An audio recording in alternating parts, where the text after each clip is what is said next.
Come on, Annie. Let's go to the movies.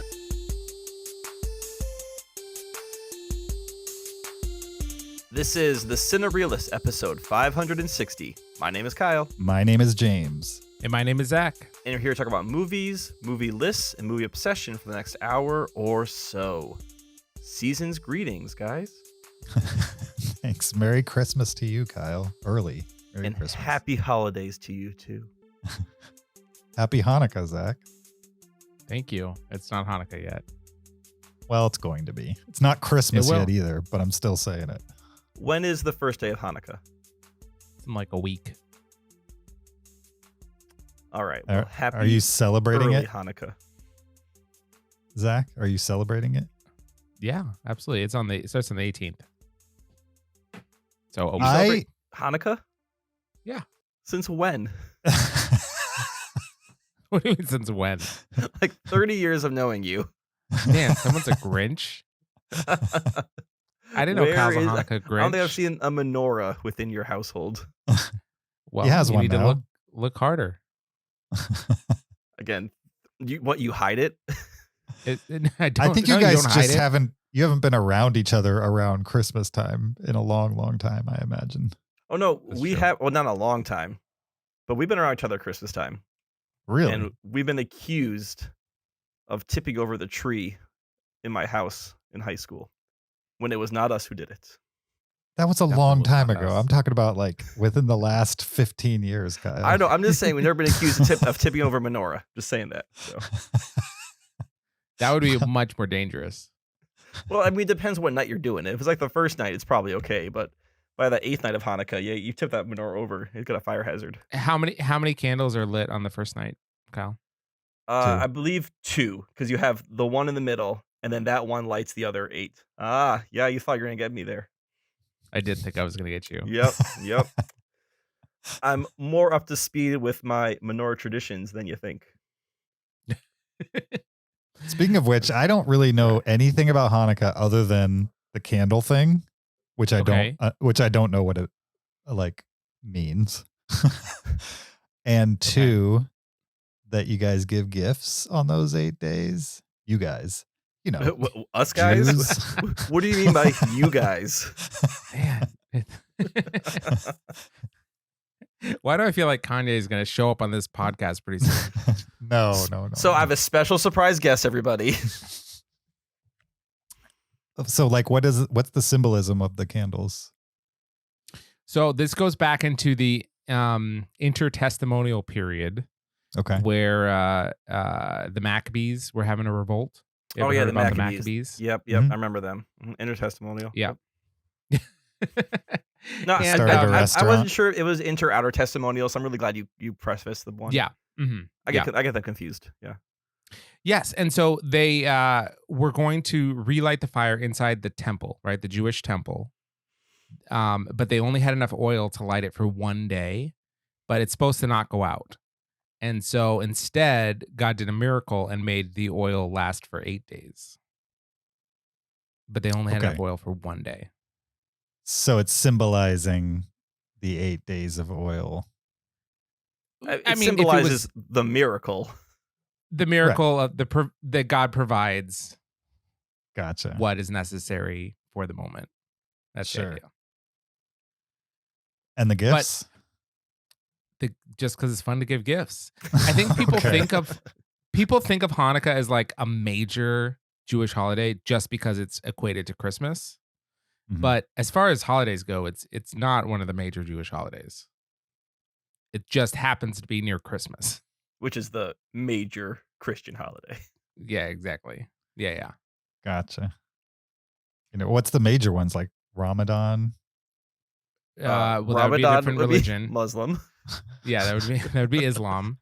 No, like Yom Kippur Okay. and Passover. Yeah. That's a big one. All right. How come we didn't do a Hanukkah movie this year? I assumed we're doing it next week. Are there we any not? Did you- are there Did any you nix Hanukkah? that? Is there Hanukkah in Avatar? Yeah, I believe the Navi do celebrate Hanukkah. That would be amazing if that was true. That would be, I would believe it. You would? Well, it'd be hard to do Hanukkah underwater, I think. Probably. That's the miracle.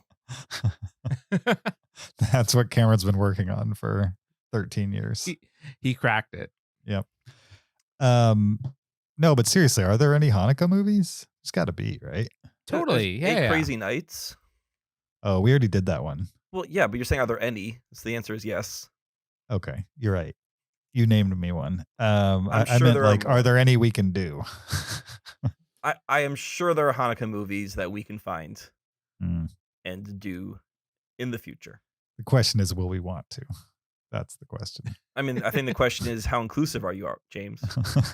Well, I think it should be obvious. Very inclusive. Okay. There's a Hallmark movie called Love Lights Hanukkah with the guy from Boy Meets World, Fred Savage. Fred Savage. That's Fred Savage? No, that's not Fred Savage. What's his name? I think he's Fred Savage, but he's not. Fred Savage I like a lot more. Isn't Fred Savage's little brother in Boy Meets World or something like that? Isn't there like a Savage connection? Troy Savage or something? Not Troy Savage. Ben Savage. Ben. Was he in Boy Meets World? Yes, he played Corey Yes. Matthews. Yeah, Yes. yeah. He is in Love Lights Hanukkah. Okay, so it was a Savage. There's a Savage Yeah. connection, All right. Yeah. Yeah. Ben's the one that's not canceled, though. Fred has been canceled at this point. Fred Savage is canceled? Yes. Because he's a jerk on set. Is that the reason why? I think abusive on set. Yes. Yes. I don't think it was like a Me Too-ish type stuff. It was No. more just people don't like him. Wow, I didn't realize. Yeah. They literally took his show off the air because it was bad enough. People mass reporting problems. Can now call him famous a-hole, Fred Savage. Right. Wow. Crimes including assault and battery. Yeah, he was a All bad right. boss for sure. Man, he was such a cute kid. What happened to the child star? I don't know. Yeah, normally they all turn out so well. This is a really great way to set the tone for our Christmas episode here. For sure. Hey, you're the one that mentioned Fred Savage, Kyle. This is all your fault. Yeah, and then you had to bring up his canceled past Well, or future, whichever it is. unfortunately, we live in an era when a name comes up, you got to mention it if they're no good anymore. All right. Well, welcome to episode 560 of this podcast. We're going to talk 3 holiday/Christmas movies. This is a tradition on this podcast to talk Christmas movies around Christmas time. Last couple of years, we've picked 3 that none of us have seen and then watched those and discussed it on the show. We're going to continue that tradition this year as well. We're going to talk Spirited, which just came out. We're going to talk The 9 Lives of Christmas, which came out in 2014. And we're going to talk I'll Be Home for Christmas, which came out in the late 90s. But before we do that, we need to remind you, there's a video version of this podcast on YouTube. Go to YouTube, search Cinereelists, find us there, and watch while you listen. You could also support us on Patreon at patreon.com/Cinereelists. You could leave us an Apple Podcast review on Apple Podcasts in your Apple Podcasts app, 5 stars only.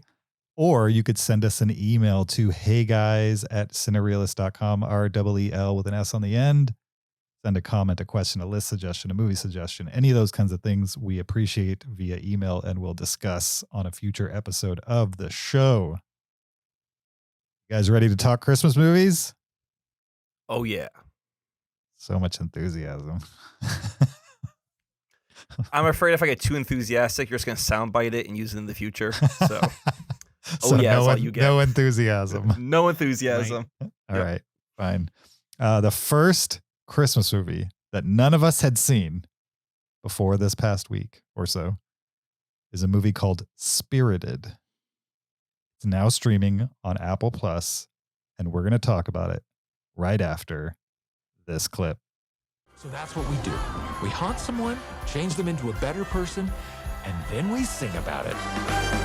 You wait for the day, you prep for a year, and when the big day is finally here, you take a jerk and work to turn him around. Why are they singing? Oh, because this is a musical. What is? All of this. The actor life. I had a feeling. Oh, come on, really? You show them their life and you hope for the switch. And when it goes off without a hitch, This Christmas train is party bound. bring on that.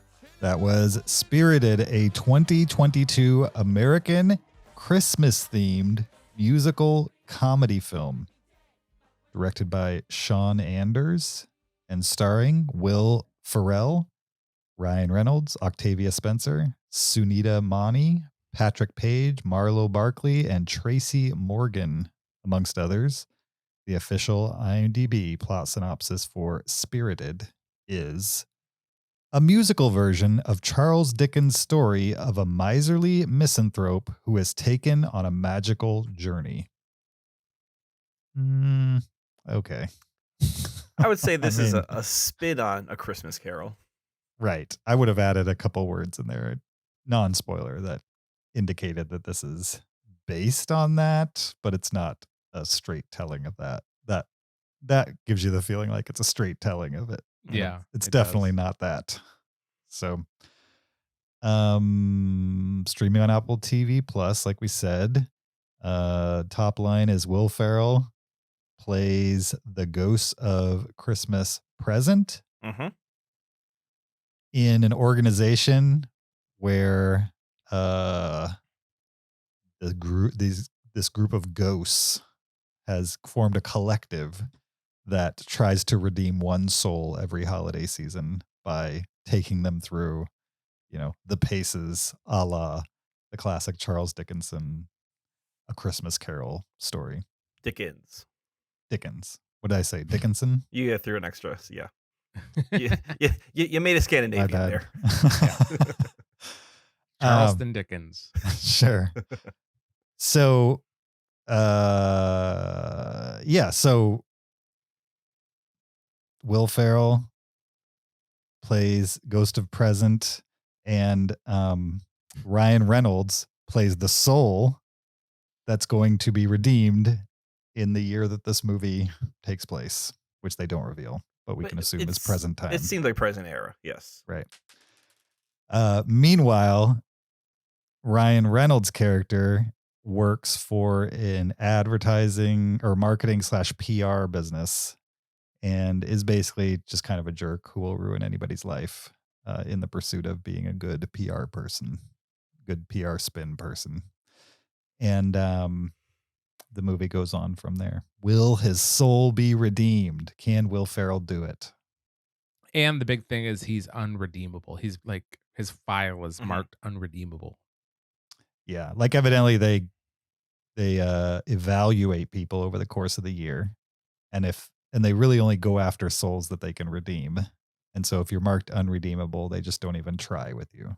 They just move on to somebody else. It makes sense. Yes, mean, it's I good to give up on guess. people early. Just write them off. I was Yeah, gonna say. that's a great message to send. No, if they're unredeemable, I don't know what the point of trying is. I don't know, Zach. You and I have had some conversations about current figures and are they redeemable or not, and you seem pretty positive that everyone's redeemable. I do think that. But Okay. in the universe of the show, he's marked as unredeemable. I find it interesting that in this universe, A Christmas Carol exists, the story. So Ryan Reynolds quickly realizes what's happening to him. Yeah, exactly. It's not like it's some mystery. like right away. Right. Yeah. Yeah. He's like, oh, this is a Christmas Carol situation. Yeah. Mhm. And responds accordingly. Yeah, he knows what's coming up and Right. And knows tries how to to play it, basically. right, exactly. Tries to throw people off and spin it for his own devices. Right. It's also a musical, which is Mhm. something I didn't know when I hit play on this. And that surprised me. How did you guys feel about the music? I mean, it did what it was supposed to do, I guess. I don't know. I'm I would not say two things. sure. There was a lot more music than I was expecting. Mhm. There was so many songs in this.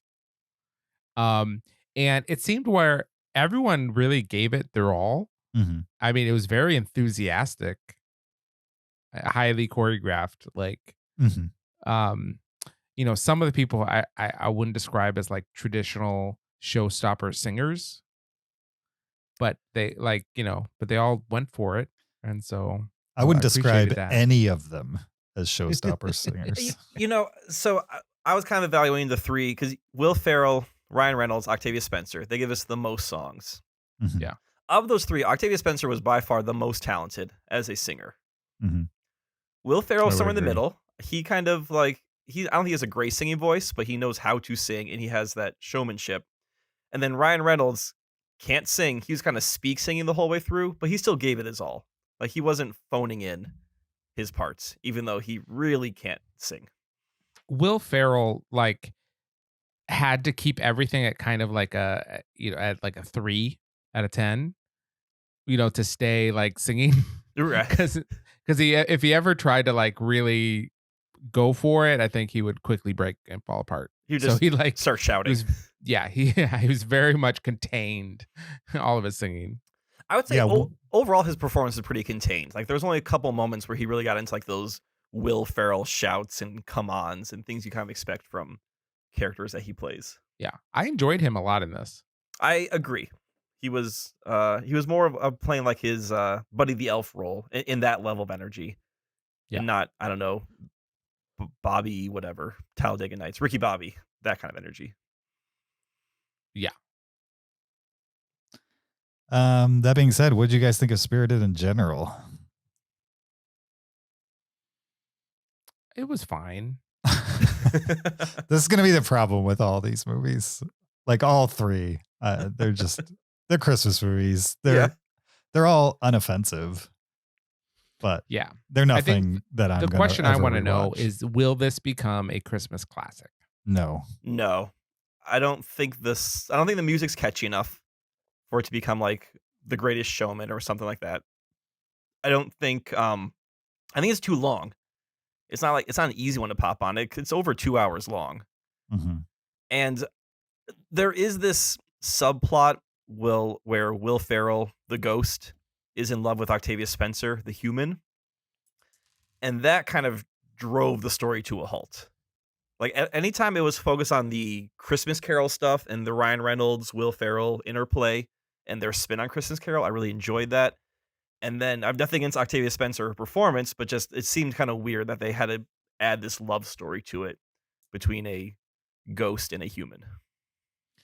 Just seemed it seemed like they were really into each other very quickly, and it didn't make sense necessarily. Right. I didn't necessarily have a problem with that. I just had a problem with, I don't know, felt like the movie thought it was cute. And I was just like, okay, this is happening.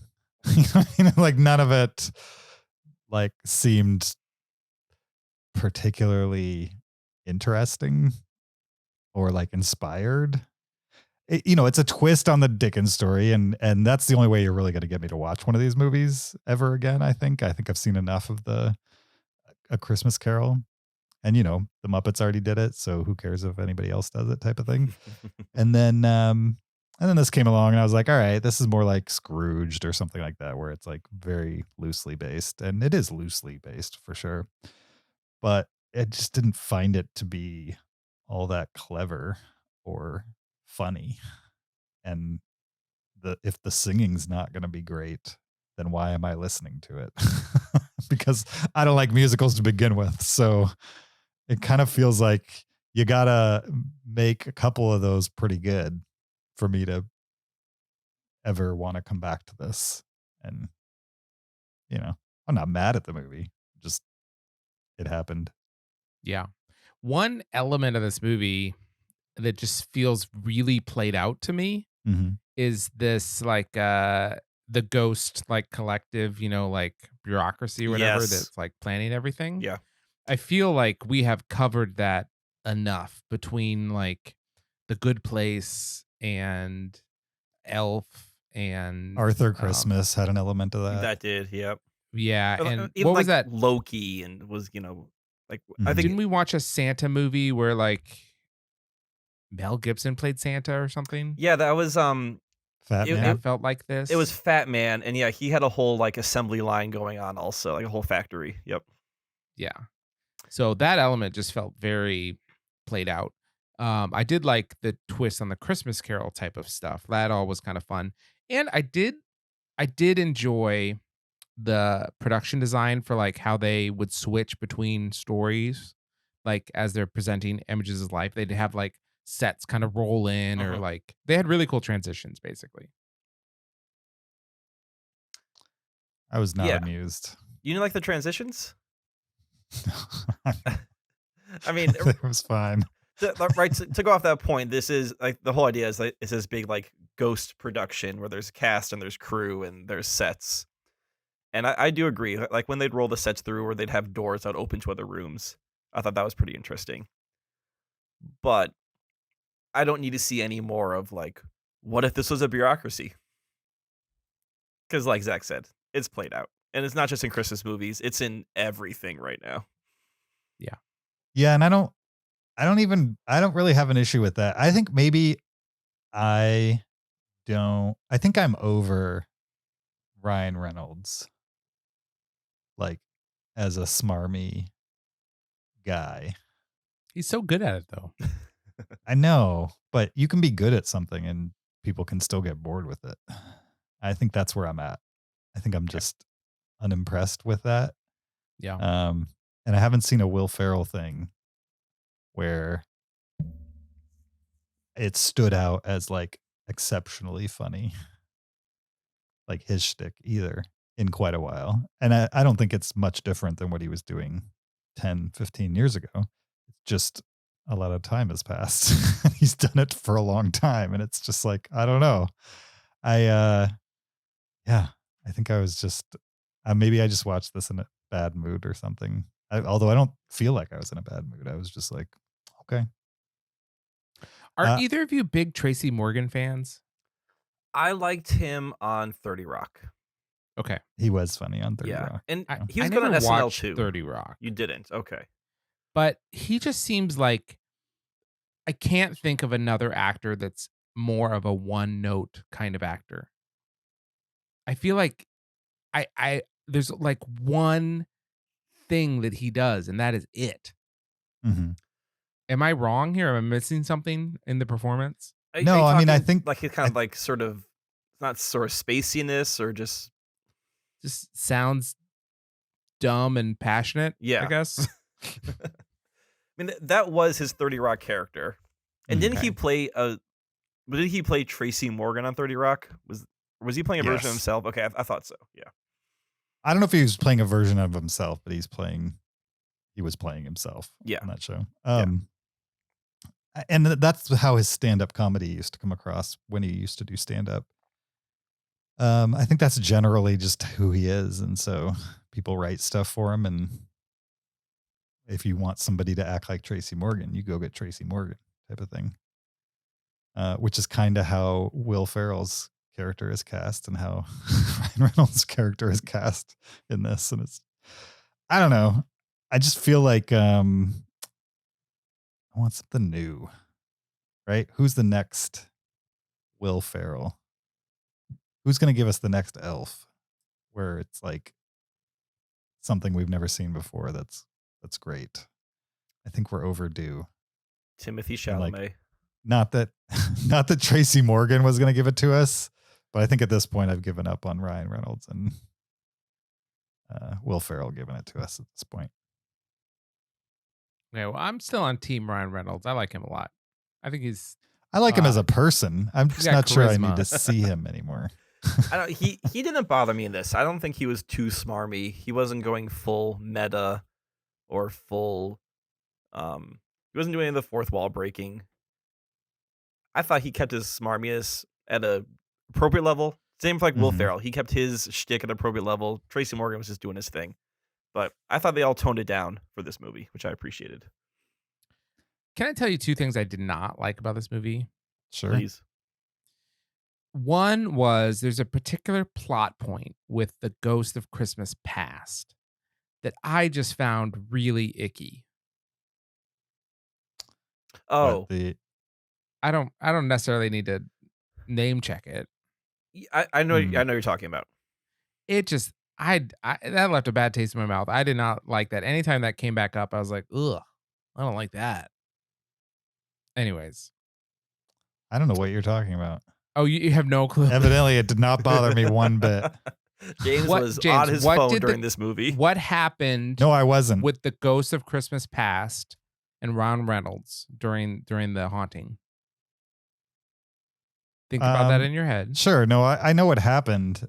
Oh, like, Okay. but they didn't show anything. They imply and stuff like that. But I think I the mean, it's not- implication was enough for Zach. Yeah. sure, That grossed me out. interesting. All right. And then the second thing is I was a little, I don't know, weirded out that this movie came out hard at the end with like a moral that Mhm. like I don't know if I find troubling or not. I don't know. It just it picked a strong stance on this moral of like what it means to be good, I guess.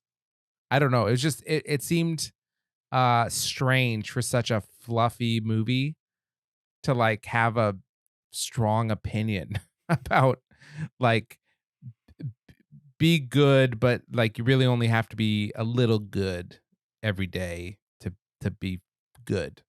I don't know. You know what I mean? It was just like it just felt strange that it had an opinion. Yeah, I mean, I guess maybe I feel like the movie didn't have any didn't have much to say, and it didn't have, other than the music, an interesting way to say it. And so I kind of feel like they did other than maybe the joke that Zach's referencing that he didn't like, there's maybe a couple of other off-color jokes, but this could easily be like a PG movie. And it's fine. It's just like, let's make it a PG-13 or like a hard PG-13 or let's make the movie notable somehow, some way. I didn't feel like it's notable in the canon of Christmas movies or Ryan Reynolds movies or Octavia Spencer movies. It's just kind of happened for me. I was off put by what we saw with the Ghost of Christmas Yet to Come. The future, you mean? Yes. Okay. Because that just took a rather dark turn for what was a fairly light movie. Mm-hmm. And like I know in, Christmas Carol, like, Tiny Tim and all that, like that's all a part of the story. But just they made it, I don't know, it just felt rather personal, the turn they took with what was going to happen in the future.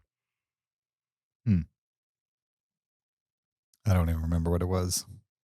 James, did you watch this James. movie? I did. I was just really bored with it. I challenged myself not to look at my phone at all while I watched all three movies. Okay. And it was a challenge on all three.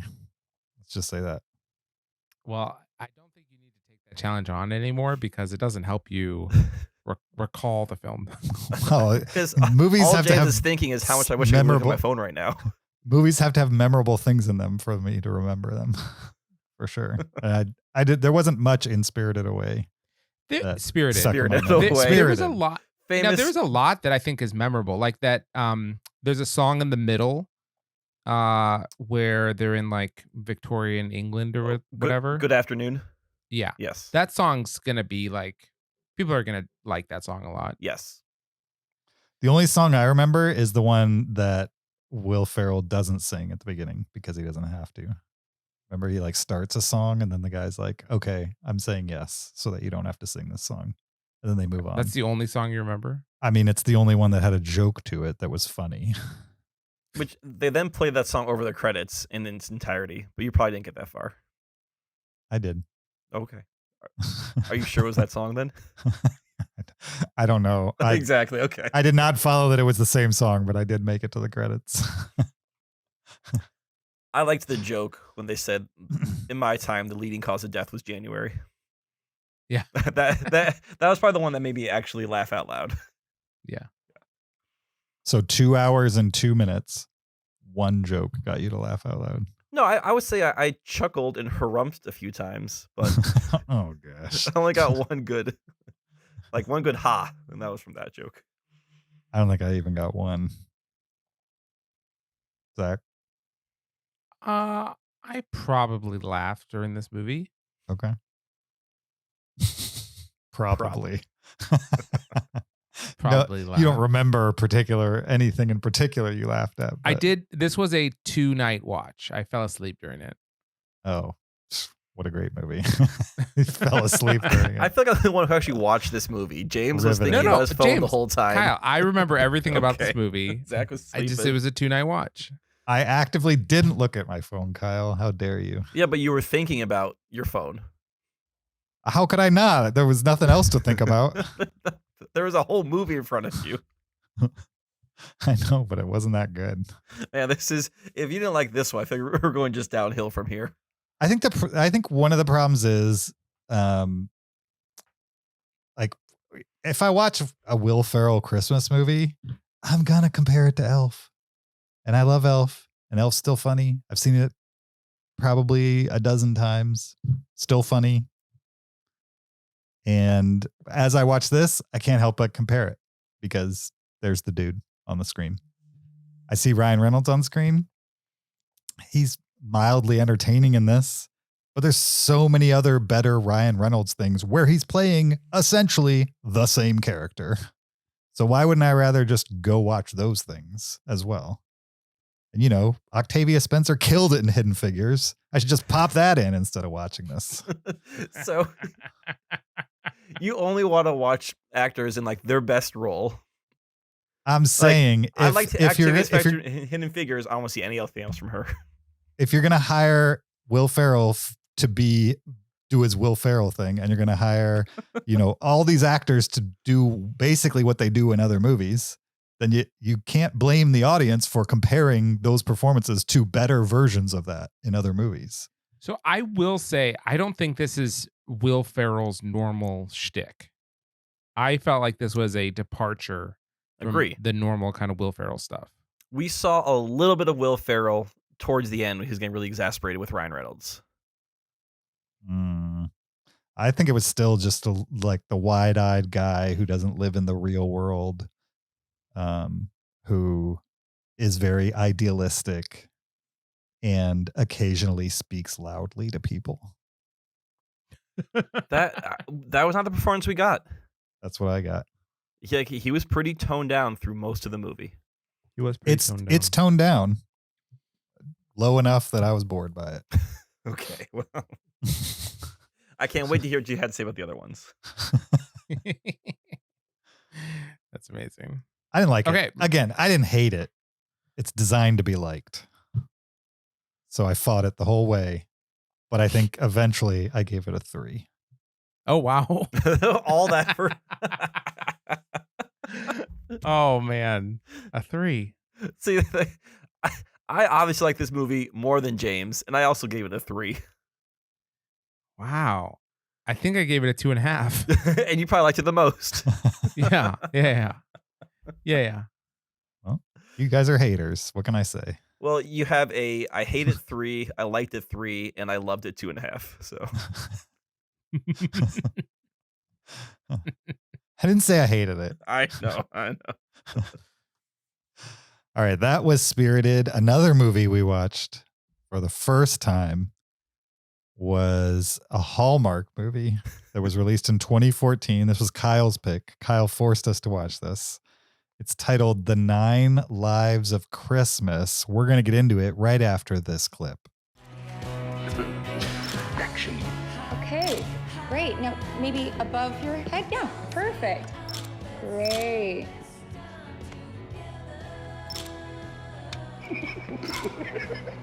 Okay, all right. We done yet? Can I get back to work now? Just a couple more. Maybe one where you don't look so... Constipated? Nauseated. Try smiling with your eyes. Yes, Zach. Smile or thrive. Make them twinkle. Okay, that's enough. I think I'm done. Come on, Zach. It's Christmas. It's for charity. You love helping kids. All the other guys did it. You're gonna be on the cover. I don't want to be on the cover. Let Ray be on the cover. Really? How many calendars do you think Ray's gonna sell? That was The 9 Lives of Christmas, which is streaming on Fubo.tv right now. Fubo.tv. It will not give you a virus. What? Oh, the website. It's a 2014 American made-for-television romantic comedy. This movie is directed by Mark Jean and stars Brandon Routh, Kimberly Sustand, Gregory Harrison, Chelsea Hobbs, Stephanie Bennett, amongst others. And the official IMDb plot synopsis for The 9 Lives of Christmas is: after a stray cat adopts Zachary, he meets Marley, and realizes the single life is not as fulfilling as he thought it was. Merrily. That's right. It's spelled weird. Marile. Kyle, this was your pick. Why don't you synopsize this for us? Sure. Well, first off, before we get into it, yes, this is a Hallmark movie. Yes, I forced you guys to watch it. I don't actually really have an opinion on Hallmark movies because I've never watched them before. This was the first Hallmark movie you ever saw.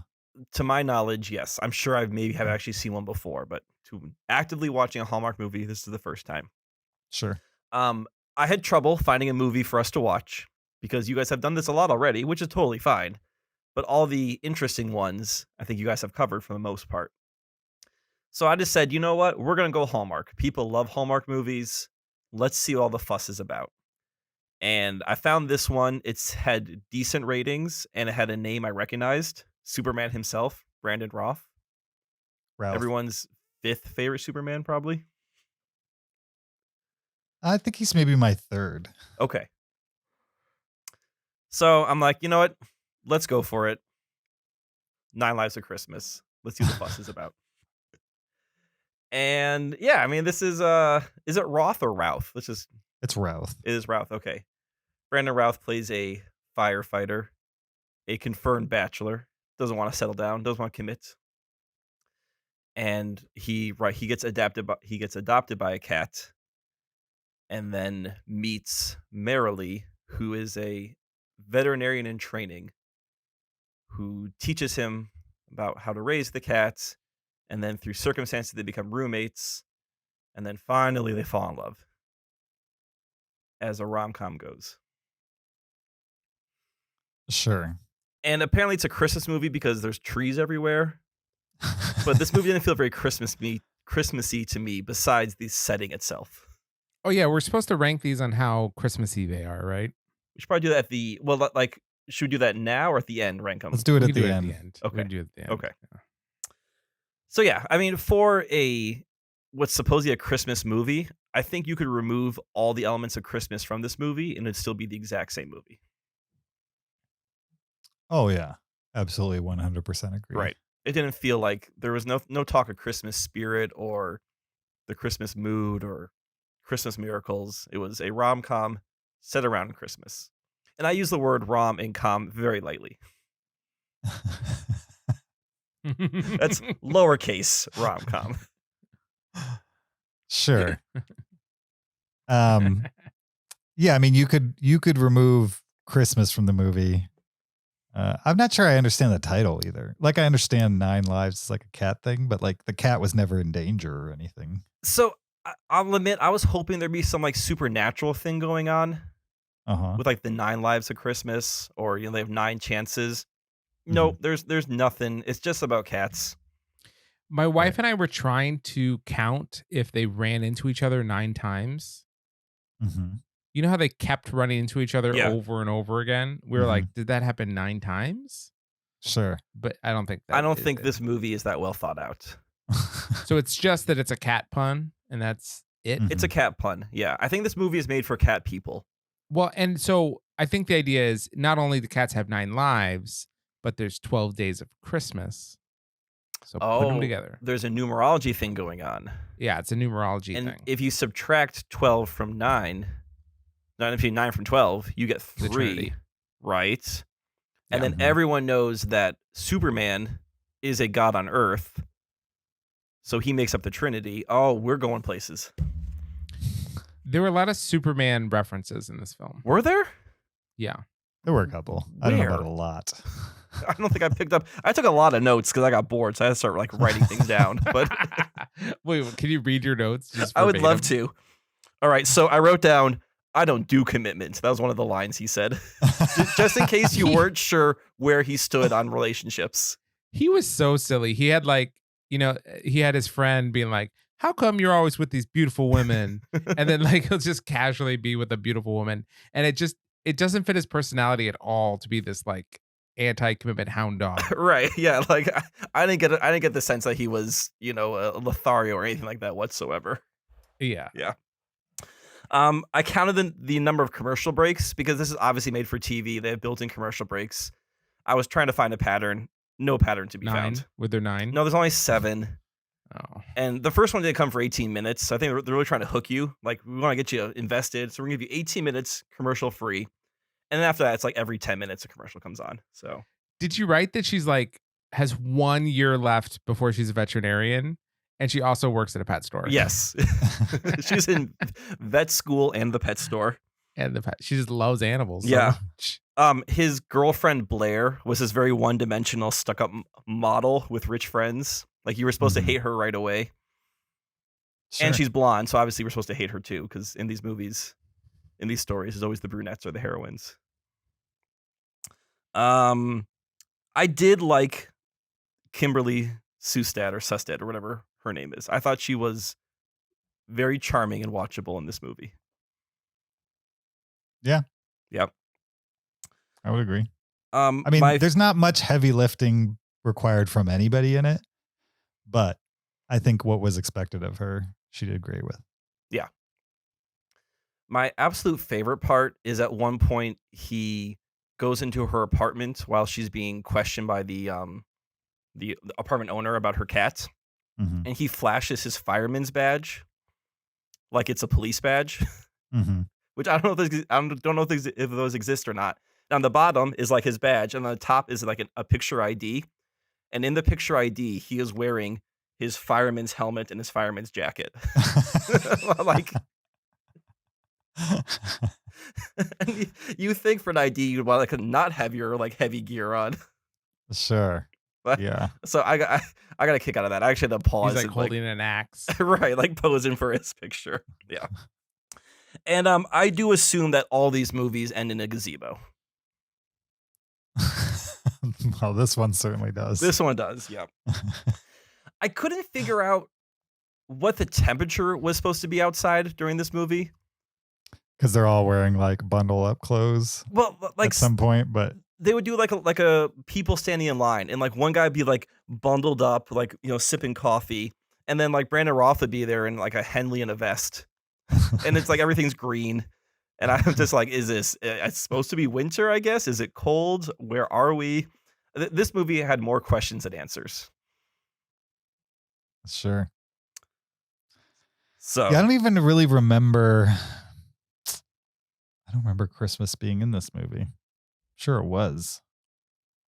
the movie like- ends on Christmas Day. I actually went back and watched the end of the movie to figure out, is there a Christmas theme to this at all besides the setting itself?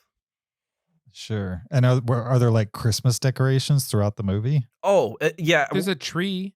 One of my notes was pretty sure every scene has a Christmas tree in it. Like, no matter where they are, there is something Christmassy in the background. Like, remember when Interesting. she's talking to her HOA leader or whatever, Mm-hmm. and she's telling her like, oh, absolutely no pets, definitely no pets.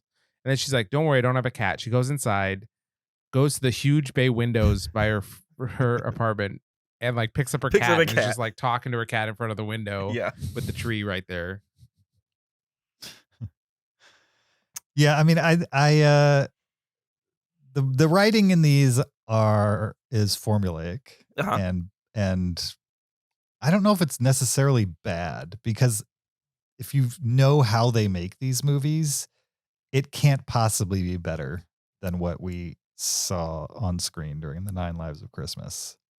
Like, it's only going to get as good as it's going to get based on how much time you give people to write something, and they pump these out like one a week type of thing. Wait, so is that why you don't think it can be bad? I think you can't expect it to be better than this. Like James saying, If you haven't given anybody an opportunity to make it better than this. Sure. It can definitely be worse than this. Like, as Hallmark movies go, and I haven't seen all of them, but I've seen a couple, including one with Will Ferrell in it. This was head over tails better than the one I saw that had Will Ferrell in it. The one that had Will Ferrell in it had almost no plot whatsoever. It was just scenes loosely stitched together. Whereas this one, at least, while it was not, high stakes for sure, there was at least generally a through line through the whole thing. It made sense on paper. And it knew what it was. Yeah. And I think it did well at being what it was. Here's what I will say about them is they're not amateurish. Mm-hmm. Like, it's not a bad movie in the sense of like, it's people that don't know what they're doing it poorly. Mhm. It's not bad acting. It's not bad filmmaking. It's a mature, competent milquetoast. It's just like super bland by people who could do better and, are able to do better, but just are not doing better. Not by people who are incapable of doing better and are making mistakes. No one is making mistakes here, except maybe the writers. Mm-hmm. But it's just so bland. Right. But it's made for people to put on in the background and who don't want anything challenging. They want a simple love story. There's a clear good guy, a clear good girl, a clear villain girl. There's no nuance to it. It is like, these are your heroes and they're going to get together by 9 p.m. because that's when the credits roll. Like, if anything, this felt just stretched out. Like, they had 45 minutes worth of story, but they need to fill a 2-hour block with commercials. So they just kind of stretched out the end of they live together and he won't commit to anything. And it's like, okay, you ran out of story, but you still have time to fill. So we're just going to keep shooting scenes. And let's be honest. This movie was not made for 3 heterosexual men to watch. It's pure wish fulfillment for women in their early 30s. The right? first shot is Let's be shirtless honest. Brandon Routh. Yes. The very first thing you see is him without a shirt on. It's literally Superman. It's a guy that's younger than her who dates supermodels, who would never date a girl like her, who's, brown haired and the girl next door type of thing. And the entire movie is not her trying to get him to like her, but for him to realize that she's the one. But she doesn't really do anything to make that happen. He has to come to that through his own. She puts on a nice dress and makeup. Not to impress him, though. No, she wore it to the party. Oh, right, wait, he was that she didn't know he was at. Yeah, that's right. It's never that she's trying to do it. It's that she is the one. He just hasn't realized it yet, type of thing. And I mean, other than the mistletoe, maybe you could say was her trying. But that's the only thing I can think of where she made it an active effort to try to get him to fall or something like that. Fall for her. And pretty much every note of the movie, it's in the writing, is intended to please that audience and not do anything to rock the boat of giving you the feeling of oh, that could be me. Superman could fall in love with me type of thing. And I think as a delivery vehicle for that feeling, I mean, I'm no 30-year-old lady, but I think it worked. Okay, I've done some internet research. Okay. And I want you guys to both weigh in. Okay. Do you think there is someone out there that has a 9 Lives of Christmas tattoo? I mean, this is a leading question, so yes. It's just a question. I'm gonna say yes, there is. I'll say You would no. say Then. yes. That way, there's a winner You would and a say no. loser. According to my research, I could not find any reference to a 9 Lives of Christmas tattoo. What a great anecdote. You're the one who thought there was one. Don't blame the question. I thought because you thought there was I one. thought you were trying to take this somewhere interesting. Like, guys, can you believe this? And it's like, well, maybe the interesting thing is that you have ridiculous expectations. This is all of who gets tattoos. This is back to I know someone who was kissed by Gilly Zane all over again. I do know someone who's manufactured kissed by drama. Billy Zane. No. You think someone has a 9 Lives of Tattoos Christmas tattoo? That's ridiculous. No one gets a tattoo from this movie. I was hoping so we had something else to talk about besides this movie, but apparently not the case. It could be you, Kyle. It could be you. This could be your next tattoo. I mean, this movie is clearly made for cat people. There is a strong anti-dog message to it. Is there a strong anti-dog message? I don't know Well, if there's a the strong villain, anti-dog.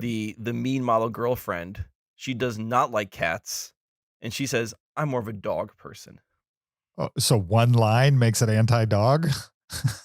Yeah. Well, she's the villain. If the villain doesn't like The dogs, villain didn't seem that bad to me. huh? She didn't seem that bad to me. No, I mean, she did she get wa- her fired over nothing. Yeah, she essentially. went to her dad Okay. and said she was Until mean that to me. point. Until that point. That seemed out of place for me. Well, because they had to make her the villain. You had to not like this model girlfriend, so that way you would root for Superman to get together with Kimberly Sustad. It's got to be such a weird world to be Brandon Routh in this time period and go from you're going to be the next Superman. We haven't done a Superman reboot since the Christopher Reeves years. And then the movie comes out and it bombs. And then like a few years later, you're doing Hallmark movies. Right, because like Man of Steel it's got came to out be the year a before wild this. ride. What? Like Man of Steel came out the year before this. Sure. I mean, they had rebooted it again. Right, no, But so I'm saying like I'm agreeing with the you, beginning yeah. of his career, he was going to be the next Superman. And then that movie didn't do well. And ever since then, he is known as the guy who was Superman for one movie and that movie that nobody liked, even though I like it. But yeah, I mean, he just didn't go anywhere from a Hollywood status perspective No. from then on. I mean, he was in Scott Pilgrim and a couple other things I like, but not as the lead. He just never, I don't think he, other than this movie, I can't think of another movie I've seen where he was the lead. The 9 Kitchens of Christmas, he's also the lead of. Well, I haven't seen that one, Kyle. Well, wait for next year. Are you serious? The sequel, they just changed the word lives to kittens? Well, yeah, because there's probably actual. I bet you that in the 9 Kittens of Christmas, there's actually 9 kittens. Like that title probably makes more sense for that movie than the 9 Lives of Christmas. Probably. Guys, in 2018, Mm-hmm. how many original Christmas movies do you think Hallmark made in 2018? Well, since Zach 43. doesn't want to have discussion, I'm gonna say 0. 43. Original? No, it's got to be like 75. 37 original Christmas movies. I was close. That's Wow. crazy. That's why I said they pump them out like it's insane. And 80 million people watch them.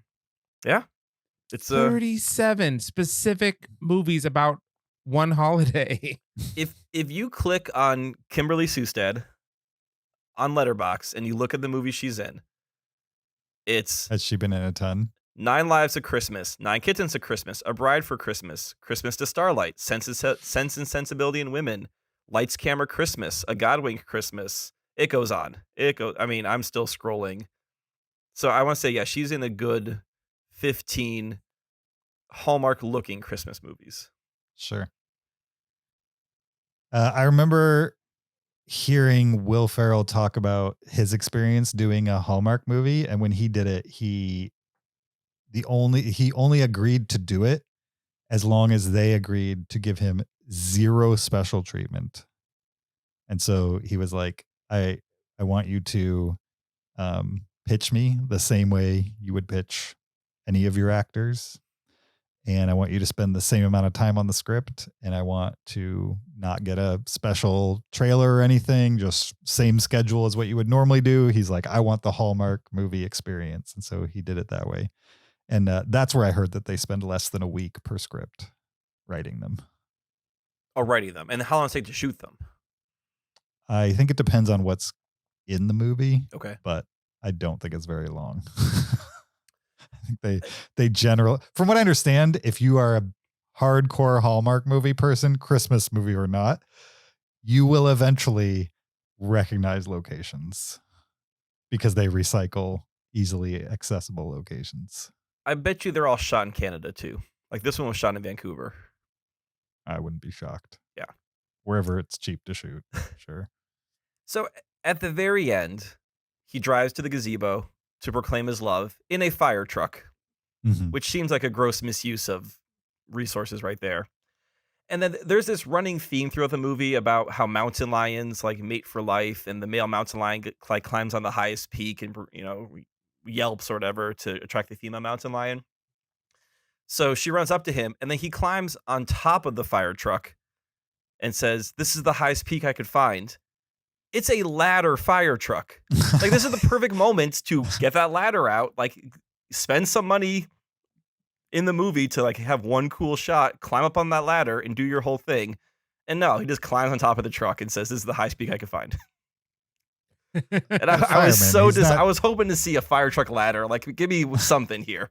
Nothing. Well, there's some kids' trucks videos you can watch if you really need to see a fireman's ladder, Kyle. I just want to set the record straight. Okay. Before we get some angry emails, that Will Ferrell's movie was a Lifetime movie. Okay. Lifetime. I had the factory wrong. Yeah. Yeah, it wasn't the greeting card company. Right. It was the other mass movie. Yeah. Studio. Does the Lifetime channel still exist? I'm sure it does. I would imagine. I haven't heard that name in a long time. Yeah, I that doesn't surprise me. All right. Anything else on the 9 Lives of Christmas? How cute were the cats in your estimation? I didn't think they were cute at all. I don't find cats cute, so really, I don't like cats. So Kyle hates cats. Remember? Yeah, he had a bad cat experience at a young age. It's a core memory. Did you really? Yeah. Oh yeah. Have we talked about this? Yeah. I mean, what happened? Like a cat scratched you? We talked about what? it on air. Yeah. Oh yeah, we did talk about this. Yes. Yeah. We did? Yeah, very short. Yeah. I was scratched by a cat at a young age. It was my fault, but it was enough to scar me on cats. I mean, literally and figuratively. I was scratched by a cat too. You don't see me hating them.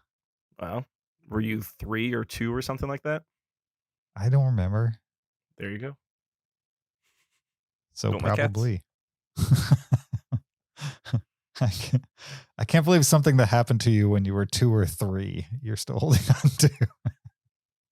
Well, I don't time ago. Laughing at childhood trauma. It's not like a conscious choice. Like it's a traumatic incident that has shaped my whole being. I can't just be like. I mean, oh, that was obviously silly. It has, because you're in your mid to late. Where are we at, Kyle? I mean, if you think of mid 30s, I'll take mid 30s. Yeah. Okay. And you still don't like cats because of something that happened when you were 2 or 3. That's crazy. James. That's crazy. James, that's a pretty normal thing. Yeah, I don't. To like have an animal attack you at a young age and then you just don't like them. I don't. For the rest of your life, you don't try to work through this. Yes, for the rest of your life. Oh my gosh. Yeah, your personality has been shaped more by what happened when you were 2 or 3 than you know it. Well, it didn't make me hate any of God's creatures. I know that. No, God definitely did not create cats. That's devil's work right there. No. How dare you? Well, why'd you pick this movie if you hate cats so much? Yeah, he purposely picked a cat movie. I think I couldn't find a dog Christmas movie. Honestly, I picked it because it was rated high. Find it. I'm sure there's a million dog Christmas I'm sure, movies. but it was rated high, and it had an actor I recognized. Rated high, again, relatively. When I found like a list of Hallmark Christmas movies and sorted them by rating, so I'm like, okay, it's got a decent rating, has an actor I recognize. The other choice was like going Danica McKellar, but Sure. maybe next year. I feel like you watched this like it was a horror movie or something. You were just waiting for the cat to show up. And Yeah, I mean, my favorite part was in that dog cornered that cat at the beginning. I'm like, good job, dog. You cornered that cat. You teach it who's boss. the worst. Anything else for 9 Lives of Christmas? I personally, I think this movie was far more effective at accomplishing what it needed to do. And it didn't even try to make me laugh, which I appreciated. And that's why I gave it a 3. You gave it the same score. As Spirited, even though it was better at doing what it needed to do. Yeah, because I think both Spirited and 9 Lives of Christmas are like maybe slightly better than what your average movie in this genre would be. Only slightly. Okay. I gave it a 2.5. Yeah, I went into this with a 2, but I feel like that's being harsh because it's not trying to be a 5-star movie. It's just trying to be what it is. So 2.5, right there in the middle. Yeah, I think they fully expect of the 37. Is that how many movies in 1 year, Zach, you said? Or 30? How many? What number did you give? Whatever that number was. Whatever that number was, they fully expect all 37 to come out this year and immediately be forgotten. And every now and then, one of them's competent enough or has the right mix of stars or something where it's memorable. So when you look up the top 10 Hallmark Christmas movies, those movies aren't necessarily good. They're just above the average of all other Hallmark movies enough to be memorable to hit a top 10 list. And that says something, but it still doesn't make them good. This just one got a better sequel. than awful. Yeah, this And one I don't even know how got a often that sequel. happens. I don't know either. But I imagine not often unless they, and I know they also re-release this like every year on the Hallmark Channel. Like supposedly it's become a staple year after year. All right.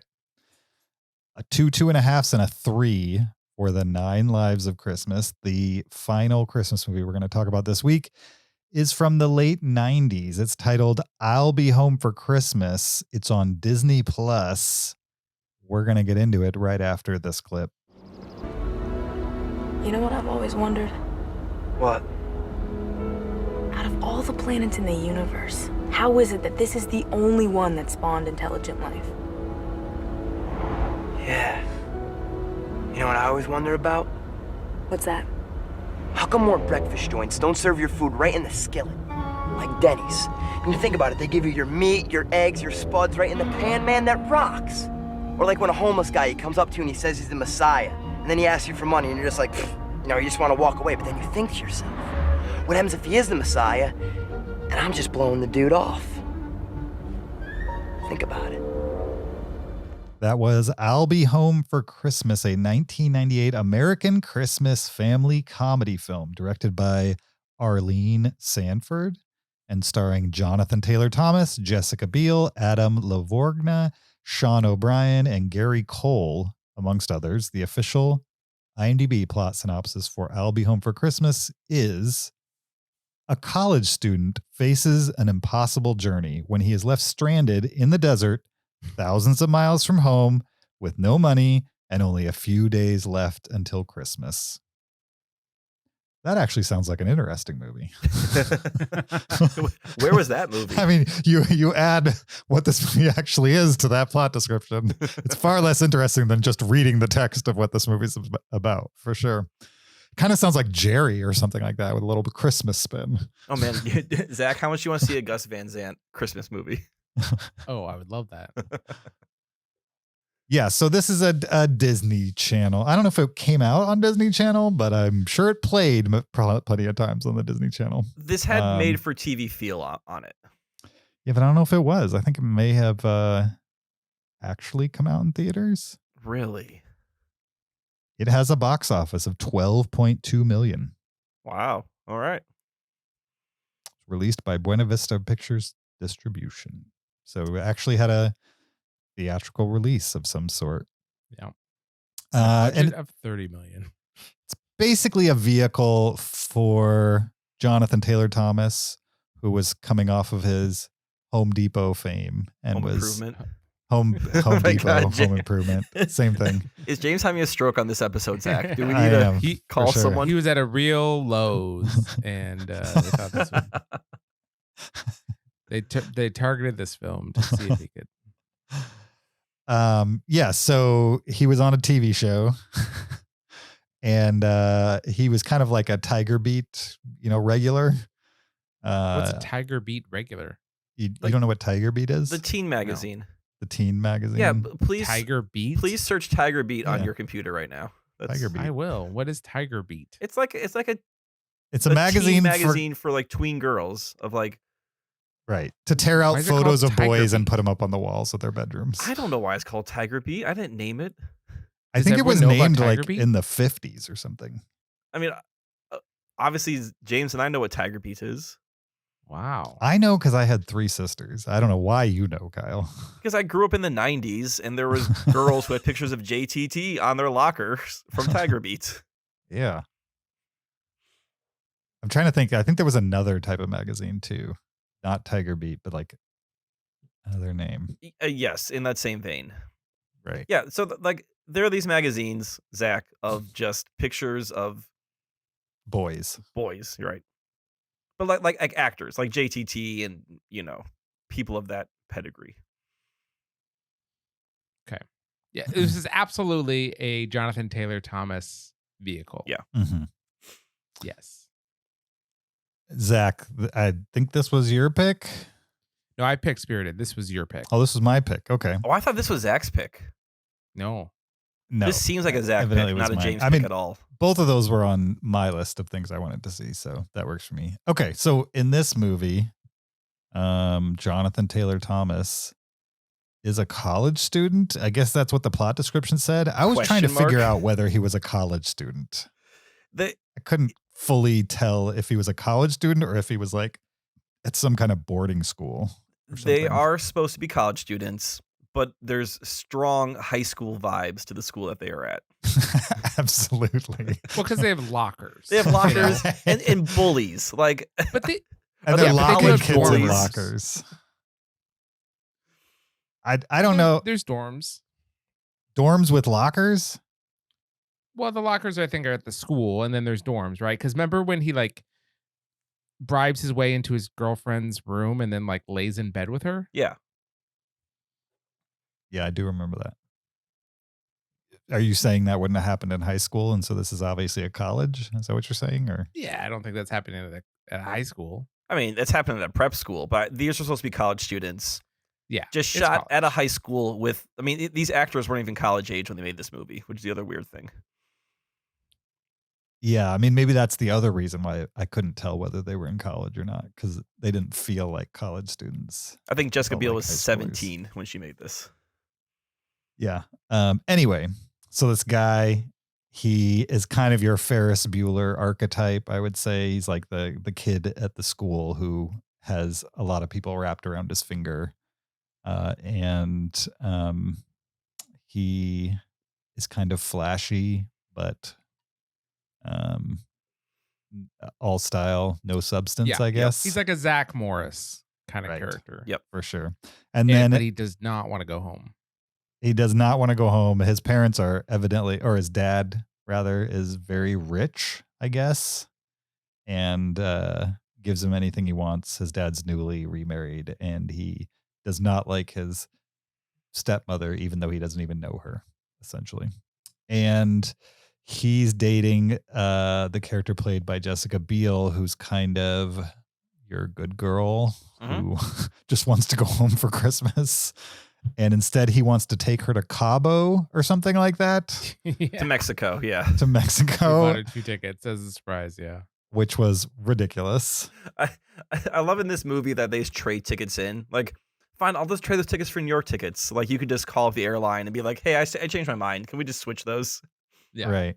Just swap. Maybe in the 90s you could do that, but So eventually he angers some jocks at the school who, to get revenge, do the classic jock thing of dropping you off in the middle of a desert dressed like Santa Claus and leave you only with a note that says, good luck getting home for Christmas or something like that. And the costume is super glued on. right. So he has to be dressed like Santa the whole time. Right. It's so odd that he was dressed like Santa for the majority of this movie. Like, I don't think the pants were super glued on. He could have.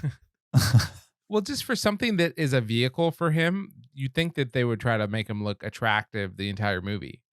Sure. But like, he's a Santa for most of the movie. What, have you guys looked at the poster for this? Is it Like, him pull leaning up on the cactus? The one shot of him leaning on the cactus. I think that's supposed to be sexy. No, it's not. Come on, look at the way he's leaning with like the open shirt, the That's open not a sexy Santa smile, shirt. though. Oh my gosh, That's not a sexy smile. And it's, what is that but I do think supposed to be then, Zach? just casual, just the. I don't know. I'm the boy next door, Right. But Like a laissez-faire attitude.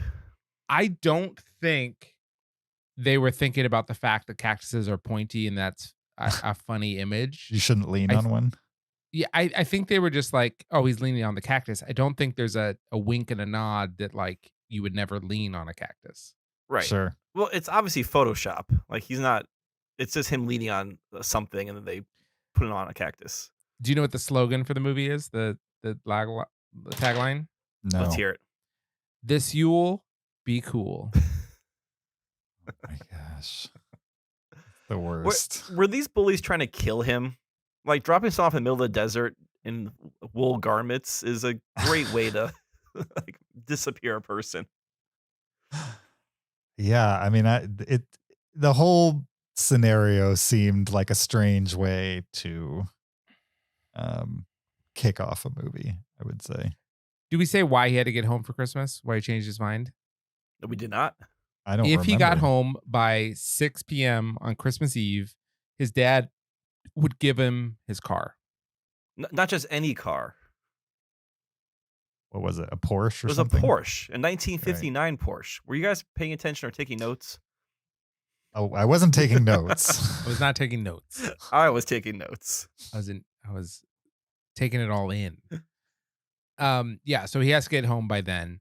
Anyway, so he doesn't show up to take Jessica Biel to his house, which he agreed to, right? Or to her house. He was going to go home for her Christmas. Or Right. his. No. He was going to bring her to his house now that he's decided to go because he wants the car. Right. Mm-hmm.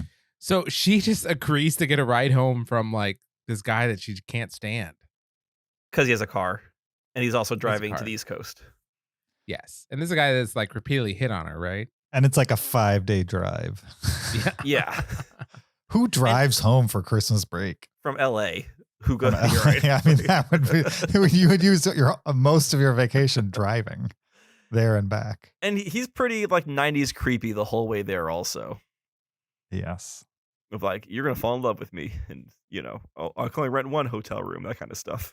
Yeah, and he's incredibly obnoxious Yeah. too. Oh, yeah. For He sure. like does Well, he's got a sweet Pathfinder. So, you know, right there.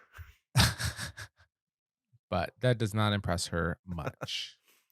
One thing I found very odd in this movie is at one point they kiss because they're under the mistletoe. Mm-hmm. Like this guy that is giving her the ride and Jessica Biel's character. And it is and Jonathan Taylor Thomas sees it on the news or whatever. And he goes up to confront her. And she very much is like, what do you mean? I didn't cheat on you. There's a mistletoe. Right. And it just seemed so ridiculous that the movie really was kind of siding on the fact of like Jonathan Taylor overreacted and what she did was totally fine. Well, yeah, it's like, mistletoe. That's not totally fine. It's the rules. If I'm under mistletoe and Julie walks by, I expect her to follow the rules. I will guarantee that you will never see her again. And I mean, and vice versa. If she's under the mistletoe, I gotta go. I'm sorry, guy. I'm sorry. What is mistletoe? I don't know. Mistletoe. So, it was funny. Yeah, I mean there were plenty of like logical things that didn't make a whole lot of sense. I did like the resolution though. Right? Like With the sleigh ride to the house. I don't want to spoil things, but when he gets to the house, right? And he's got this 6 p.m. deadline and he could very easily make it. What does he decide to do? Just to show that like, I'm not here because I want to make the deadline. Right. I'm here because I want to go home. I like for that. Christmas. I like that. I liked that. I thought it was kind of as much as I didn't believe that Jonathan Taylor Thomas was this person he was playing, I liked that they wrote it into the script some level of like acknowledgement that like I've learned something in this journey. I think if you had a different actor playing, like maybe a believable college age person playing this role, like an adult, maybe. Sure. And maybe took out some of like the weirdest of the stuff, then I think this could be more than it was. But I mean, it was made for a specific crowd again, and we're not necessarily that crowd. I think hands down the worst element to this movie is Jonathan Taylor Thomas. Absolutely. His Agree. acting. Yeah. I actually enjoyed some of the side characters he ran into. Like the Tom Jones ladies who were driving to Vegas. I could have used 10 more minutes of that. It was a very small scene, but like just him in this car with a bunch of middle-aged women or older women going on this road trip was so funny. At some point, he's about to throw up, and he throws up in a purse. And then this woman goes, "Don't yam me in mama's handbag." I'm just like a string of words. I busted out laughing. Another woman just spills a jar of pickles on him. Like this enormous jar of pickles, turns around, offers it to him, and spills the entire thing. And it was so stupid, but it worked for me.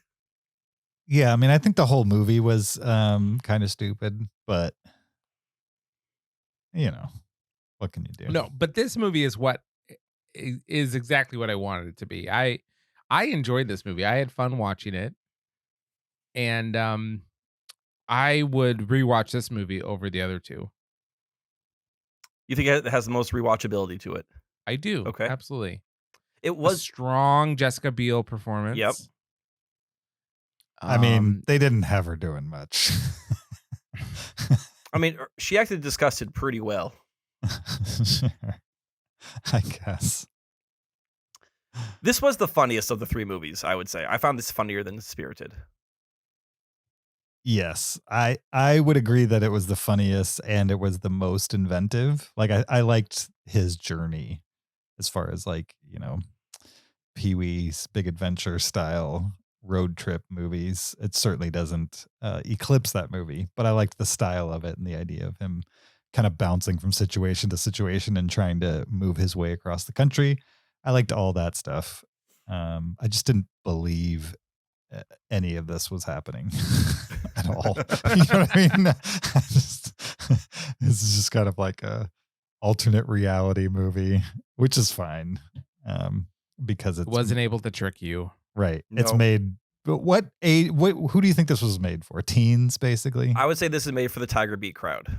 Like right. 10 to 12-year-old girls who like JTT. Right. I Who don't are think it all was now just in their made for- late 30s, early 40s. I don't think it was just made for girls. I think guys would have enjoyed this too.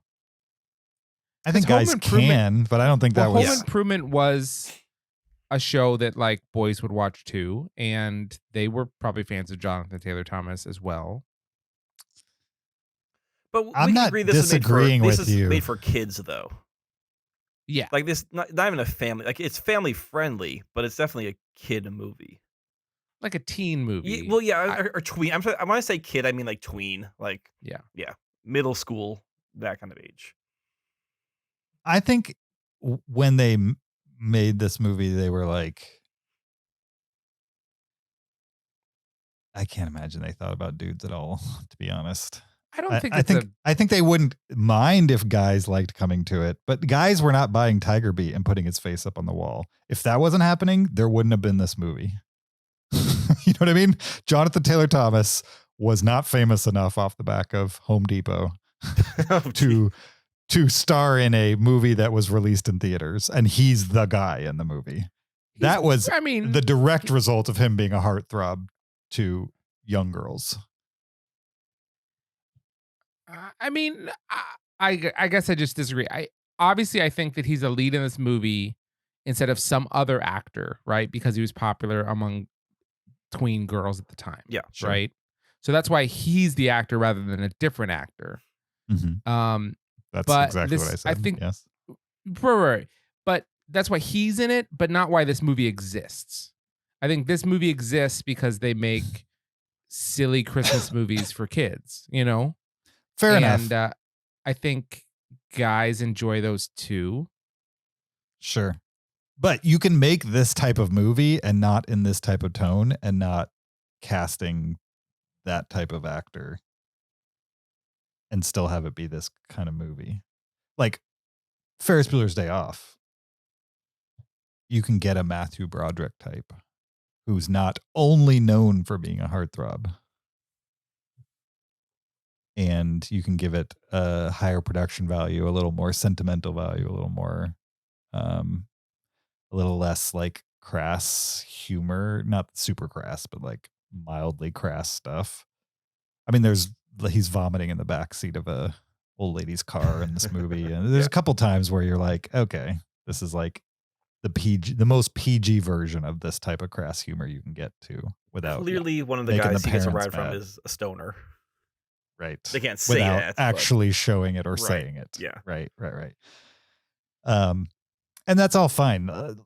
Like I said, it's hard not to watch these movies and not, at least me, try to be like, okay, who is this for? Does it make sense in that context? I'm obviously not the target demo for this. And I'm not sure the target demo exists anymore. I don't know. Do you think you could take a 14, 15, 16-year-old girl today and be like, here's a movie with a cute guy. No context for Tiger Beat or your friends liking him or Home Improvement. You know what I mean? And would they watch this and be like, oh, he is cute. I'm into this. Or would it just be dead in the water because it's not really that good a movie anyway? I would say probably the strongest appeal for a tween girl watching this is, do I recognize the cute actor? Right. This is the guy who's on my Tiger Beat posters. Mm-hmm. You guys are obsessed with this magazine. It's because it's our reference point of the era. That's why. Sure. Yep. I don't think Tiger Beat is the reason that Jonathan Taylor Thomas was popular. No, Home Improvement was, and then Tiger Beat made him accessible. You know what I mean? Like he was popular because he was the cute kid on Home Improvement. And then as those girls grew up, as Home Improvement kept going, then he started hitting the pages of Tiger Beat. Like I had my sisters had those magazines and tore all the images out of them and plastered their walls with them. And I imagine that's what happened to most of those magazines. And then they went and saw everything that those guys were in. Good or bad. Zach, you don't remember in middle school girls talking about JTT? No, what I'm saying is Tiger Beat is the symptom. It's not the reason that he was. You know what I mean? Yeah, we're not saying that he was pop because of Tiger Beat, but I think James just said it pretty clearly. But what James is saying is he's in this movie because of Tiger Beat. No, I think yes, I agree. He just said yes. Yes, no, I agree with this James movie for the same reason that he's in Tiger Beat. I think it all feeds he was put in this together. movie to get the Tiger Beat crowd. That's why he's in this movie. Yeah. Right. I'm just saying he's in Tiger Beat for the same reason that he's in this movie, because girls liked looking at him. He's not in Tiger Beat and then they're like, okay, let's give him a movie. He's in them both for the same reason. Right. And he's These all happen at moderately the same charming. time. He's moderately charming, and you know what I mean? He's like, He's Simba. Sure. I don't have a problem with Jonathan Taylor Thomas. Yeah. I'm just realistic about why this movie exists. And it's not because somebody had a burning desire to tell this story. You know what I mean? Yeah. On IMDb, this has more than twice as many male votes as female votes. Yeah, but that's IMDb. Every movie has more than twice as many male votes than female votes. That's true. That is true. Like, However, movies that are absolutely marketed towards women that aren't as overwhelming as that double ratio. okay, so what is a movie that we can all agree is marketed, like 50 Shades of Grey? Is that a movie marketed towards women? Sure. Okay, so I'm curious to know what its ratio is. The 9 Lives of Christmas. 9 Lives. Yeah, but that's probably got so few. I don't know if that's a fair sample size. Okay, well, this is a huge sample size. Yes. Yeah, but I tried to pick a popular movie. Yep. 50 Shades is 133,000 males and 94,000 females. Okay, so it's not So the the 2 to men 1. still outpace it. Yeah, men. Yeah, they still outpace it, but it's not 2 to 1 males to females. This one is mostly equal. Like, it's, if anything, it's like 4 to 3, How about How Stella Got Her Groove Back? Same era. Stella right, got late 90s. Groove back. Have you ever seen that movie? No, but I learned recently that Angela Bassett's in it. Yeah, it's good. How Stella Got Her Groove Back. Okay, so 3,200 males and 2,400 females. Okay, so still a little farther apart than 50 Shades, but still not 2 to 1. Yeah, so both of these movies have a higher female to male ratio than I'll Be Home for Christmas. Okay. Which just, again, reinforces me that I just think that, like, Jessica Biel was the female in this because she was popular probably from Seventh Heaven, and he was popular from Home Improvement. And I think guys and girls both liked that movie. I don't think it was a for girls movie. No, I don't think the movie was written with them in mind. I think that it was. I don't think he got this off the back of his Home Improvement fame alone. Okay. I think he got it off the back of his Home Improvement fame that vaulted him to the walls of teenagers. Because he was a cute guy, he got this movie. Yes. Sure. But again, I don't think this was a movie for girls. I think it was a movie for teens.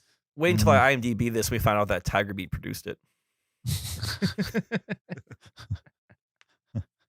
I agree that like what's actually in front of us, I wouldn't say caters to girls. But I think they expected that to be the majority of the audience. But that's just my opinion. I might be wrong. Might be misreading the situation, but that's what I would guess. Have you, Zach, as a man, ever prioritized seeing a Jonathan Taylor Thomas movie over something else just because you liked the way Jonathan Taylor Thomas acted in Home Improvement? He was my favorite of the 3 boys in Home Improvement. Sure. Well, yeah, but that's not really that hard. Like, you've got, what is it, Brad, the older one, who was like dumb, and then the younger one who was annoying and then became super gothy and weird. Like it like JTT was the normal of the 3 of those. Yeah, he was the wise guy, right? Yeah, he was the middle child. He was kind of crack jokes and do little pranks and things like that. Yeah. Do you remember the episode where one of them ran away from home? Which of the boys was that? Remember that? That was probably Jonathan Taylor Thomas. Yeah, it could have been the youngest. Yeah, I'm not sure. I don't remember. I just remember that was like one of those very special episodes where it's like it was advertised as like a serious episode because one of the boys runs away from home. I remember the one where I think it was a 2-episode arc. Oh, a 2-parter. Yeah.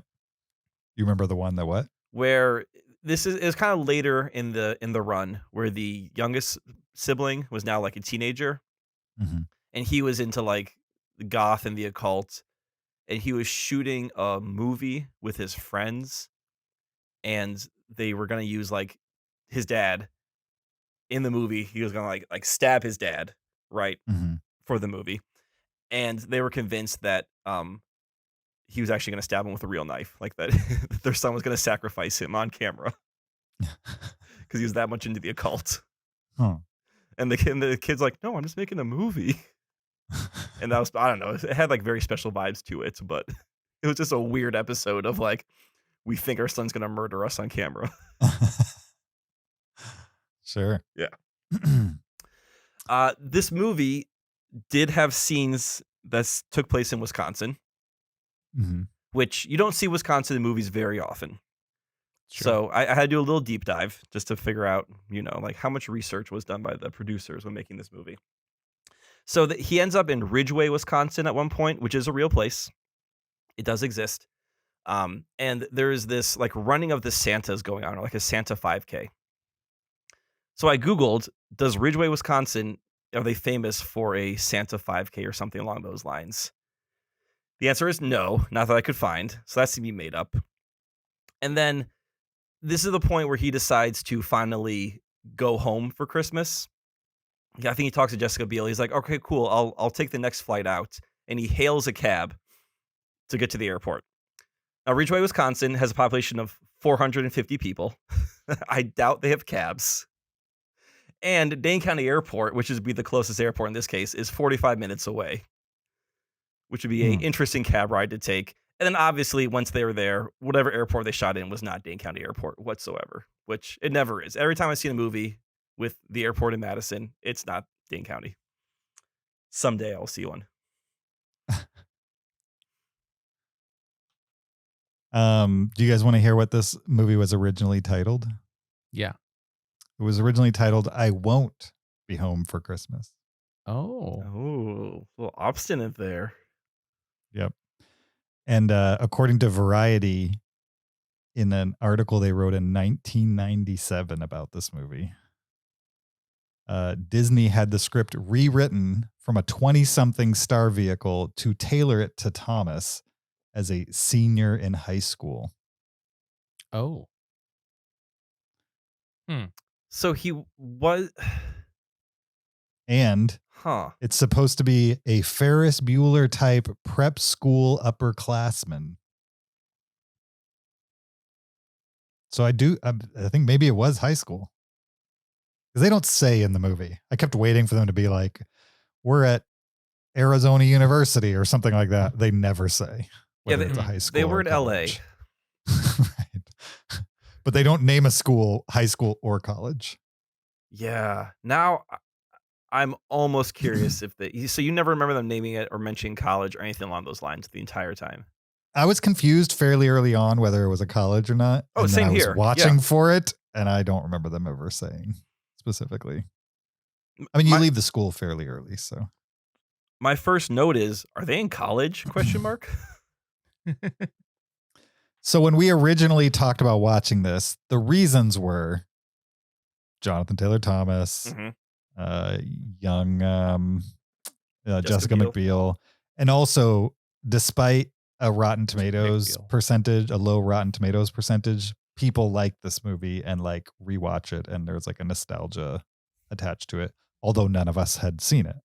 So the question was, will we get any nostalgic feeling off of it just because of the era, or as something else that we wouldn't know the movie contained, or is it just, it is what it is at this point, watching it this late in life? Where did we land on that question? For me, it was a little too cheesy to really hit a nostalgia vibe. I wasn't feeling like, ooh, 90s vibes, or like when I saw Father of the Bride recently, which I'd never seen before. That was a nostalgia trip of like, oh, I remember these kinds of movies from the 90s. Mm-hmm. This movie did not give me any nostalgia for 90s movies. I would disagree. I got some nostalgia for simpler times. Back when you could call the airline and just switch your international flights to domestic, no problem. Yeah, Yeah, absolutely. Okay. I mean, I got no nostalgia off this movie. Okay. It felt like a bad 90s movie. Yeah. Which is what it was. Pretty much. Forgettable 90s movie. Like the I don't know if it's characters weren't necessarily quite bad. wacky enough for a 90s movie. They're just, it's nothing memorable. Yeah. From one side to the other. None of it's memorable. Other than him being left in it. The only thing I'll remember from this movie is that it stars the guy from Home Improvement. And the bullies left him in the desert, glued inside of a Santa suit to die. To die. And he was being followed around by a vulture. Right. I like just how absurd that is in a movie that's like targeted towards teenagers, I would say. I kind of like the darkness of that, but the movie doesn't go there. It quickly moves on from that to other things. So, all right. Anything else with I'll Be Home for Christmas? I mean, are we ready to letterbox this? I will say there is a chance I will use yammy as a euphemism for vomit in the future. That may have stuck with me. If I got one thing from this movie. Made a cultural impact there. Will you say don't yammy in Grammy's car? No, don't yammy in Mama's handbag. I'm hoping to use that at some point in my life. Okay. Yeah. And I will make sure Kyle and my wife are never around each other at Christmas time. Around some mistletoe. Mistletoe. Yeah. You guys are evidently he's gonna take liberties. You guys are come visit for Christmas sometime. I'm just gonna have the entire ceiling mistletoe. Like, welcome, Julie. That's creepy. Please, what are you guys please giving? Come see me for Christmas, Zach and Julie. I'll Be Home for Christmas. I'm giving it 3.5. I'm giving this 2.5. I'm giving it a 3. Straight 3s for me on all these. Yeah.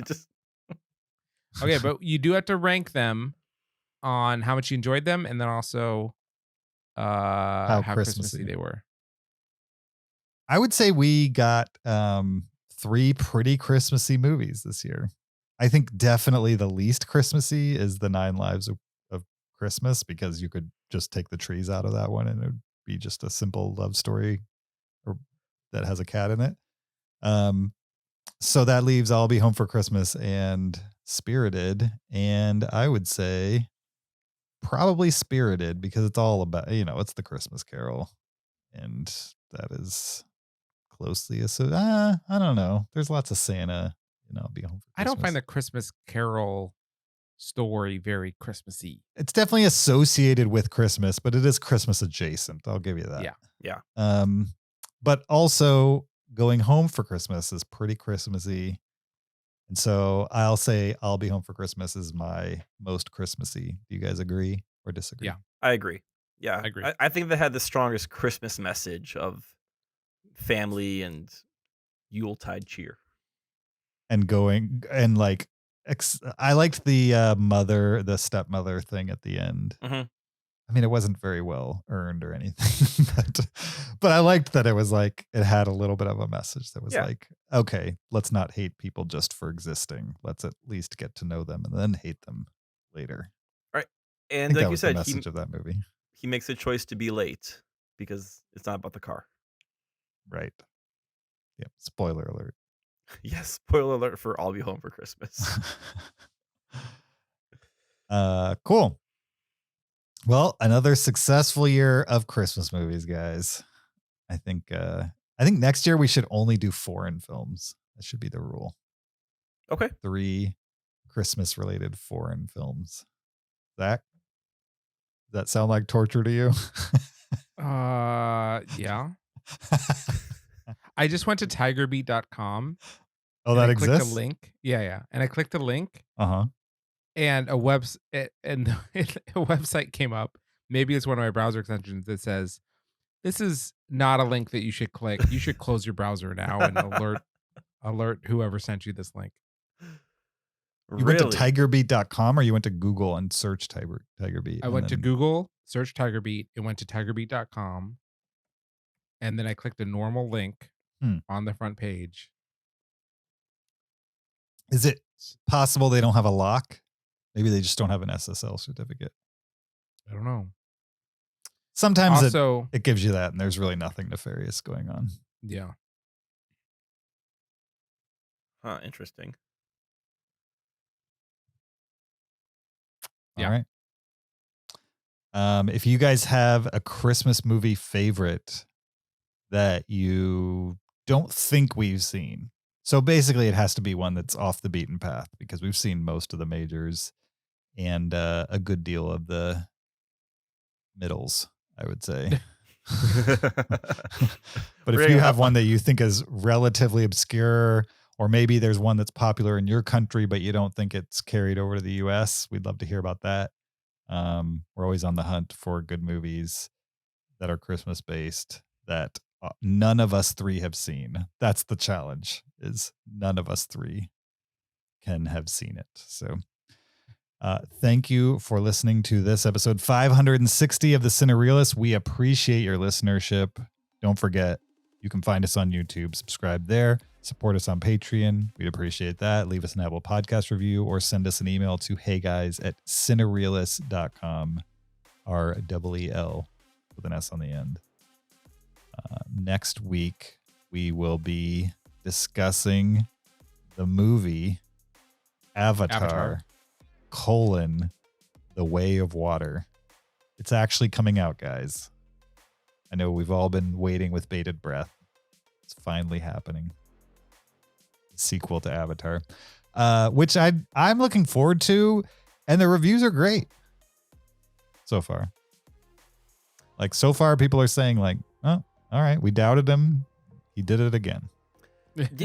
I wonder if it's a great movie or if the expectations were so low because he waited so long. Being 12 years, people are like, "Oh, this is actually good."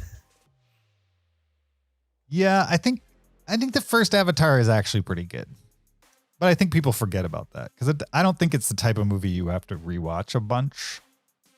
Or he didn't release them fast enough for it to like gain a fandom.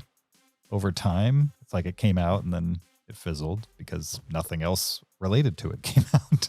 If he had released a movie within 3 or 4 years of the first one, it probably could have built some steam and gained like a bigger fandom than it had. But he didn't do that, and so people forgot about it. I don't think Avatar is like an amazing movie or anything, but I think it's certainly a entertaining blockbuster.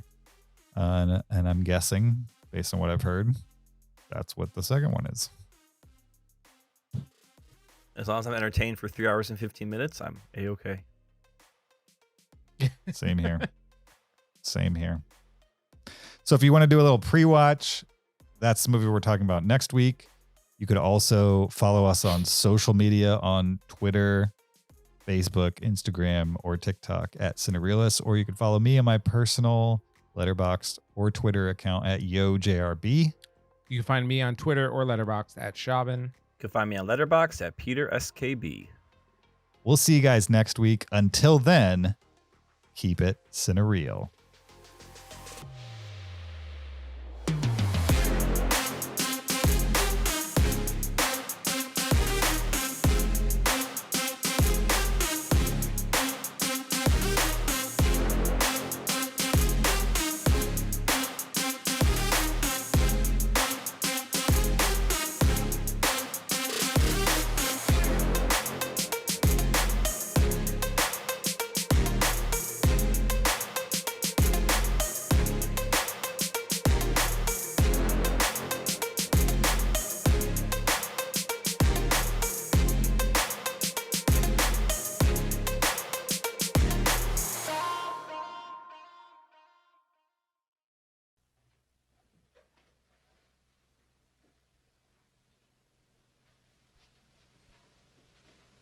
You're still here?